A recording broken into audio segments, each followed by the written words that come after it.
Yo, what's up mga kalwan? Good evening everyone, and this is your Rakiterong Probinsyano. Ngayon mga kalwan, tayo ay manunulungan doon sa ating lolo at lola na nagdiriwang o magdiriwang ng 50th anniversary. So sila ay magkakaroon ng renewal of vow. Nagaganapin bukas. So yan mga kalwan, pagdating natin, tayo ay tumulong na agad at baka hindi makakain. Ayan po sila. Oh, yung mga naguhuntahan muna, tawanan. Ito po yung masaya kapag yung nanunulungan, lalo't kapag magkakamag-anak. Halos mini reunion na din. Kasi nagkakakita-kita kapag ganyang may mga events, gathering. Mas masaya yung ganyang kita-kita kasi ikakasal lang aming Lolo Odong at saka Lola Bibi. Shoutout po sa inyo at nawa ay kayo po ay biyayaan pa ng mahabang buhay at malakas na buhay. So ito pong hinahalo natin mga kailwan ay taba ng baboy na may balat. So pagka ganyan mga kailwan di pa masyadong luto, ang hirap pong haluin. Ito naman yung pinakukuluan na gagawing putsero mga kalwan. So, ang magluluto nga pala natin ay ang ating Tito Guyo from Padre Garcia, Batangas kasama sila Ninong Raul, Ninang Gray, shout out po sa inyo sa panonood ng ating vlog ngayon. At habang tayo nagvo-voice over ay maghahalo tayo nito. Yan. Pero sa totoo lang mga kalwan ay ngayon lang natin nagagawa ito. Napaka-busy po natin. O ayan. Tingnan nyo naman, sabi ko i-video ako. Sabi ko sa aking uncle, ako'y nakisuyo. Shout out kay Kuya Gajil na napakabait at isa sa idolo natin pagdating sa basketball nung kanyang kabataan pa. Hanggang ngayon naman, magaling pa din. So ayan mga kalwan, nakisuyo tayo na i-video tayo habang naghahalo. Yan, medyo magaan na yan haluin mga kalwan. Maganda ngayon kasi ang gatong natin ay LPG na, ayun o, island gas. Baka naman. So, maalwa na siya haluin. Para ka naghahalo ng semento niya. So, masaya tayo na tayo nakakatulong mga kailwan. Actually, galing tayong niyan, Bicol. So, maglit lang tayo kasi nagkataon na yung trabaho natin na pupuntahan malapit lang din dun sa area. Ayan po ang ating mga kasamahan, aking mga kamag-anak mula sa iba't ibang panig ng Luzon. Mayroong mula sa Cavite, mayroong mula sa Padre Garcia, Batangas. Ayan, mga taga Cavite yun. Dumaan na yun ay ang isa sa anak ng Lolo Odong at Lola Bibi. Ito mga kalwan, yung isa sa paborito natin noon. Hanggang ngayon naman mga kalwan, kaya lang medyo pas na tayo sa laman loob mga kalwan. Ito po ay dinuguan.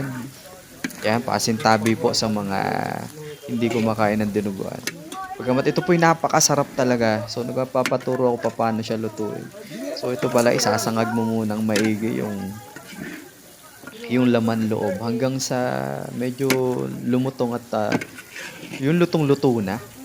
Yan mga kalwan, no? Napakabango po niyan. Kung inyo lamang pong maaamoy yan that time. Tsaka yung sirit ng kanyang habang ginigisa, habang ganyan na hinahalo-halo natin. So, dun sa kabilang side po is nagpiprito na po ng patatas para sa pochero na lulutuin maya-maya. Yan, patatas po yan. So, pwede na po yung kainin. Pwedeng Siyempre, yung biruin. mga Pwedeng tumatagay ng kaunti yan. Yan, ang aking po Ninong Raul. Shout out po sa inyo Ninong Raul. Katabi niya po si Lolo Odong. Yan po ang kakasalin bukas. Si Lolo Odong. Panoorin niyo po yung part 2 ng ating vlog. Ang title nito, isipin ko pa kung anong title po nitong ating vlog na to. Panunulungan, siguro yan. At ito, naluto na yung ating hinahalong taba mamaya. Tikman natin mga kailwan. Grabe ang lutong po niyan. Sayang di ko lang maparinig sa inyo mga kailwan. Pero ang lutong po niyan mga kailwan. Sausaw sa suka na may sili na may sibuyas. Panalong panalo yung lasa mga kalwan. Ayan, isa pa. Nabitin tayo mga kalwan, kaya isa pa. Yan. So, babalik na ulit tayo dun sa ating paghahalo. Ganyan ang maganda mga kalwan. Kapag ikaw ay nanunulungan, ay di makakatikim ikaw ng pulutan habang sila ay umiinom. At tayo naman ay hindi masyado umiinom. Yan po ang aking, ang aking Tito Guyo. Siya po ang master cook ng pasinayang itong mga kalwan. Shoutout kay Dodong. Ayan, si Dodong yung naka long sleeves na puti. Isa sa mabait na anak ng Kuya Gadjil. Ayan, ang Tito Guyo. Yung po nakasombrero na naka-gray na long sleeves ay isa sa anak ng Lolo Odong, si Uncle Migs. Ayan, nilalagyan pala ng toyo. Isa pala sa sikreto mo yan, Tito Guyo, ha? Toyo sa dinuguan. Tingnan natin, ano pa? Yun! Asin. Ano pang kasunod? So, sinabawan na dito ng kaunti. Ng suka po. Sorry, hindi ko na naipakita, pero may suka po yan. Nakikita nyong kumukulo, yan po ay suka. Masarap po kasi sa dinuguan yung lumalaban yung asin. Doon sa kabila naman po, kumukulo na yung mantika doon sa mga yung piniprito, mga kalwan. Tingnan nyo, malapit ng maluto. Suabing-suabe na to. Ang bango po niyan. Ito na po yung sabaw. Yan. Yan po ay kaldo. Yan po yung pinagpakuluan kanina nung baboy na gagawing putsero. Makaba sa English yung kaldo. Kayo na pong bahala. Comment down below mga kalwan kung anong English ng kaldo. Ayan, ang Tito Guyo na ang maghahalo ng utay-utay. Yan po yung dugo. So sabi niya siya yung maghahalo dahil medyo ano po ito, kailangan dire-diretso yung paghahalo at eksperto yung maggagawa dahil nabubuo po yan. Kaya ngayon kapag ka nabuo, yung mga dugo na yan ay hindi na po dinuguan. Alam niyo po kung ano mga kalwan? Batchoy. So kailangan yan lagyan po ng sotanghon. So hindi magiging successful yung dinuguan. Magiging batcho yan. Yan ang sabi ng Tito Guyo dyan. Napakagaling. Alam nyo po, nung kinasal tayo, siya din po yung cook. At every time po na may special gatherings po yung family namin, siya yung talagang tagapagluto, yung master cook. At napakadami pong manunulungan. Isa po sa napakasarap na pakiramdam yung manulungan dahil kasama na po dyan yung banding, yung tawanan, kwentuhan, kumustahan, napakasaya po niyan. Habang yun, may tinatagay po sila doon na 4 kantos. Yan po ang Lolo Odong. Yan. Si Tirso Cruz III. Tingnan nyo naman po, pagkakatangos ng ilong. Sana tayo nagmana dyan ng tangos ng ilong eh. Kaso hindi po mga kalwan. Yan po. Disclaimer po, yan pong tabo na ginagamit ay, yan po'y bagong bili. At gagamitin lang po talaga ay para sa pagluluto. Para mabilis po matapos sa pagsasalin. So, napakalinis po niyan. At ito na po yung mga piniprito para sa putsero. Ayan, umuulan na mga kaalwan. So, buti na lamang po. Salamat po sa nagpahiram ng tolda. Yun, makikita naman natin yung pangalan. Isang green, isang asul na tolda. Ayan po yung tulo ng ulan, no? Lakas ng ulan. It's a sign of blessings para dun sa gaganaping kasalan ulit bukas. At ito tayo mga kalwan, syempre tuloy-tuloy yung ating panunulungan. Maggagayat naman tayo ng gagawing putsero. So after po mga kalwan na maprito, malaga, maiprito yung karne ay gagayatin naman po. And then tayo naman mga kalwan ay may background naman tayo ng kaunti lang para sa pagluluto dahil mahilig po tayo magluto mga kalwan. Habang ginagayat po natin ito, nasa isip natin ay sana wag masira yung karne. Kaya talagang inihahasa natin yung kutsilyo kasi kailangan matalas po kasi malambot po yung karne dahil luto na siya. Tapos pag pinisil mo siya ng dumudulas po. So, kailangan mong maghanap ng Solution. Sanay naman tayo sa solution mga kalwan. Strategy, ika nga. Yan. Sanay tayo sa strategic way of thinking and providing solution. So, yan po yung ginawa natin. Kasi baka mahiwa tayo, then masira yung karne. Hinati na lang natin, tapos saka natin ulit gagayatin. Then, yun. Sabi nga ng damit ko, weird. Weird, pero wise. So, ayan po mga kalwan. Yung ating ginagayat na karne. Merong karne po na madaling gayatin eh. Yung ganyan, no? Yung hindi masyadong madulas. Then, kapag nakuha mo na yung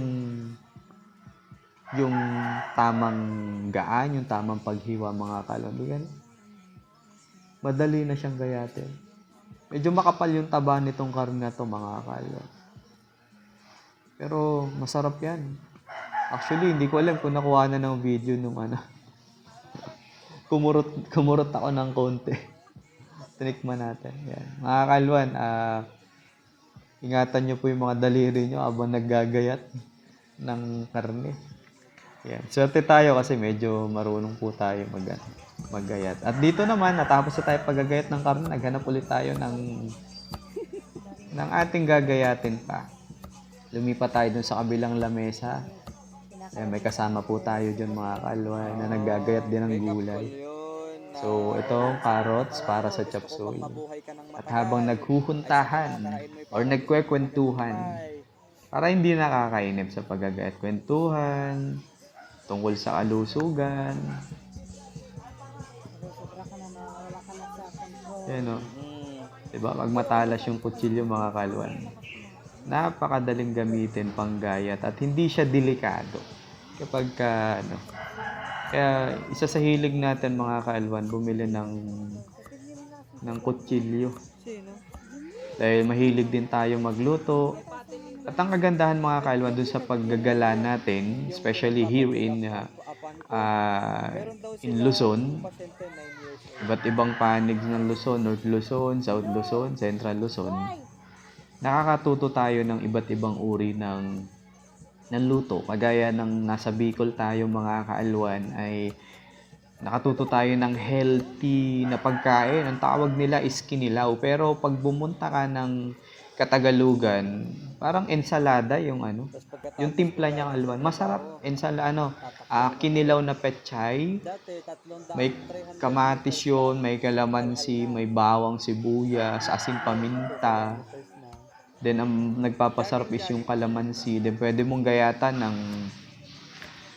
ng pipino. Tapos ang last na ingredient is inihaw or pritong isda. Hihimay-himayin mo yung laman, then saka mo siya ihahalo. Ang sarap mga kalwan. Kung kagaya ko na low carbs diet, pwede mo siyang samahan ng 2 itlog, then busog ka na mga kalwan. Pag may isang bowl ka, busog ka na nun. Sa gabi, advisable yun mga kalwan. Minsan, yun ang ating ginagawang hapunan. At eto ang isang anak ng Kuya Limuel lumapit. Magpapatimpla tayo ng kape. So, tinatanong tayo kung anong klase ng kape. Sagot natin ay kapeng barako, yung walang asukal. So, we're on low carbs diet nga pala mga kaalwan.